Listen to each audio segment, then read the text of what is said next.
Sorry, আপনার বাসায় চলে এসেছি। সরি বলার কি আছে? আপনি তো আমার বাসায় আসতেই পারেন। কি খাবেন সেটা বলেন। আমি হ্যাঁ, না না, আচ্ছা কান্না দোকানে আসেনি কেন? কান্না বোধহয় চাকরিটা করছেন। কেন? না মানে আসলে হ্যাঁ, বুঝতে পেরেছি। আমি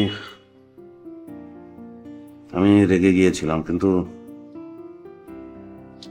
ও এমনিতে কথা বলে না, কিন্তু ওই দিন কথা বলতে পারতো আমার সঙ্গে, অ্যাটলিস্ট একটা শব্দ। আসলে অনাদি, আমি যে আপনাকে কিভাবে কথাটা বলি, আমার উচিত ছিল সেদিনে আপনাকে কথাটা বলে দেয়া, কিন্তু বিশ্বাস করেন আমি বুঝতে পারিনি যে আপনি এতটা দূর আগাবেন। কি হয়েছে বলেন আপনি? কান্না আসলে কথা বলতে পারে না। এইচএসসি পরীক্ষার পর ওর বাবা মার সাথে কক্সবাজারে বেড়াতে যাচ্ছিল। পথে ভয়ানক একটা দুর্ঘটনা ঘটে এবং ওর বাবা মা মারা যায়।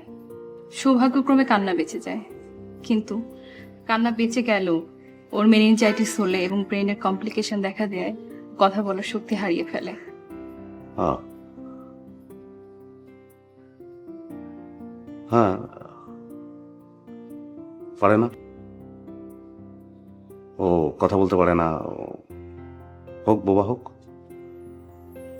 ও চোখে না দেখুক, কোনো সমস্যা নেই তো। আমি তো ভালোবাসি ওকে, আগে যেমন বাসতাম এখনো তেমনই।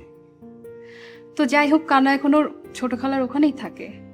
ওর বাবা ছিলেন ভায়োলিন প্রিয় মানুষ, ছোটবেলা থেকে মেয়েকে ভায়োলিন শিখিয়েছেন। কিন্তু সমস্যা আরও একটা আছে, সেটা হচ্ছে কান্নার অ্যাক্সিডেন্টের আগে একটা ছেলের সাথে অ্যাফেয়ার ছিল, কিন্তু অ্যাক্সিডেন্টের পরে ছেলেটা ওর থেকে অনেক দূরে সরে যায়, যার ফলে আমার মনে হয় আপনাকেও মেনে নিতে পারছে না। আর আপনিও যদি ওর সাথে একই কাজ আবারও করেন তাহলে কি হবে বুঝতে পারছেন অনাদি? আমি আমি বুঝতে পারছি। আপনি আমাকে একটু ওর কাছে নিয়ে যাবেন please, just for one time please.